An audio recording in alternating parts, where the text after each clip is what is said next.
Альтернативный способ погребения – информационная система учета мест захоронений. По мнению министра строительства и ЖКХ региона Игоря Кузьмичева, помогут справиться с рядом проблем, связанных с содержанием кладбищ.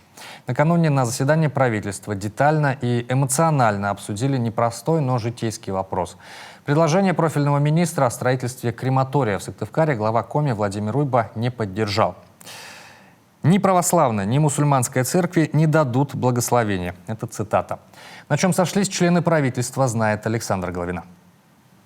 На территории Коми 509 кладбищ, открыты для захоронений 435. При этом нехватка земли для могильных мест в ближайшее время практически гарантирована. Как вариант от министра строительства и ЖКХ республики – альтернативные способы погребения. Кремация, например.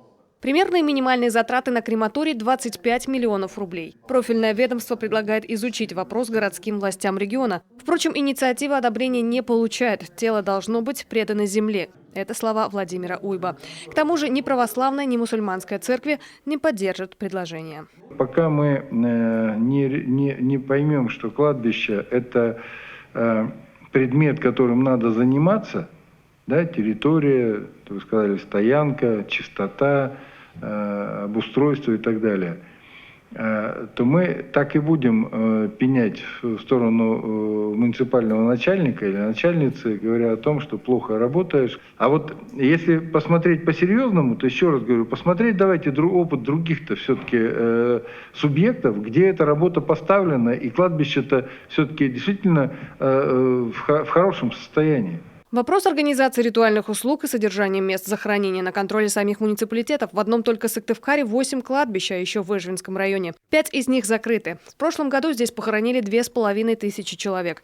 В этом еще почти 900. Свободная земля осталась только на Човском кладбище. Прошу обратить внимание, актуальным вопросом является отсутствие земель, на которых в соответствии с градостроительным и земельным законодательством разрешается строительство нового общественного кладбища. Территория, свободная от застройки лесов, прилегающих к городу, относится к территориальным зонам сельхозиспользования, находится в государственной либо частной собственности.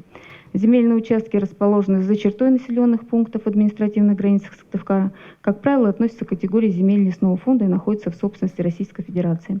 В 2019 году мы обращались в Рослесхоз по переводу земель для организации нового кладбища, но, к сожалению, нам отказали. Сыктывкар разработал новый порядок погребения. Теперь умерших разрешено хоронить в родственную могилу с одним только условием: с момента смерти первого должно пройти не меньше 20 лет. Проблема нехватки мест под кладбище касается многих районов. Свободные территории в республике есть и в большом количестве, но у всех есть хозяева.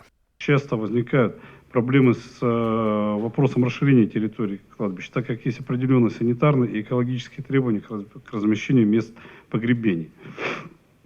Еще одной проблемой является длительное прохождение процедуры перевода земель из лесного фонда под места захоронения. Причем муниципалитеты в данном случае сталкиваются с проблемой передачи в собственность самих лесных насаждений и возможности дальнейшего их использования. Это вопрос никак на федеральном уровне на данный момент не урегулирован. Остро стоит вопрос о благоустройстве кладбищ, свалки, вывоз мусора. Народный бюджет частично мог бы решить проблему. 10 проектов и 6,7 миллионов рублей заявлено только на этот год. Есть такое выражение: не выбирают годины. И смерть и родина – это два важнейших в жизни человека момента. Встречаем рождение человека с цветами, шариками, смехом и радостью, но провожать мы должны с молитвой, со свечой, в тишине, в скорби и с цветами тоже. Проблемы, которые обозначает общественность, они с 2013 года в области содержания и поддержания порядка на кладбищах накапливались, я уже отметила, десятилетиями и являются типичными для большинства городских и сельских образований. Прозвучала мысль и о создании координационного совета, курирующего вопросы сложной во всех смыслах сферы захоронения. К слову, общественница Галина Кравченко, глава Коми, уже предложил войти в состав рабочего органа. Цитата: «В совете должны быть люди, которые чувствуют тему всем сердцем». Александра Головина, Павел Люлянмин, телеканал Юрган, Сыктывкар.